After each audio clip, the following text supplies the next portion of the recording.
ஒரு சில பேர் கேட்குற சந்தேகம் என்னன்னா, கழுத்துடைய டீப் எக்ஸ்ட்ரா ஆகுது அப்படிங்கும்போது நம்ம வந்து ஷோல்டருடைய அளவை வந்து 1/4 இன்ச் வந்து முன்பக்கமாக கொண்டு வரணுமா, அல்லது ஷோல்டருடைய இடத்துக்கு கம்மி பண்ணணுமா அப்படின்னு கேட்டிருக்கிறாங்க.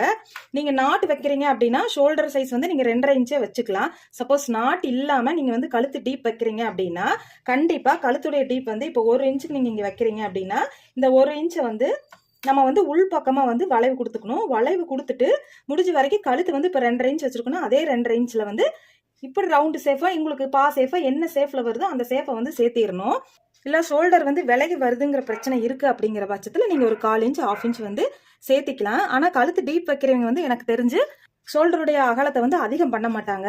ஏன்னா அதிகம் பண்ணும்போது நம்ம டீப் வைக்கிறதே வந்து பார்த்தீங்கன்னா அழகா தெரியாது. அதாவது கழுத்துடைய டீப் வைக்கிற இடத்துல தான் வந்து விரிவு கொடுத்துக்கணும். நம்ம ஷோல்டர் பக்கம் விரிவு கொடுத்துட்டீங்க, காலில் 1/4 இன்ச் வந்து வெளிப்பக்கமாக வந்துருச்சு அப்படிங்கும்போது நமக்கு வந்து ஷோல்டர் விட்டு இறங்கறக்க ஆரம்பிச்சிரும்.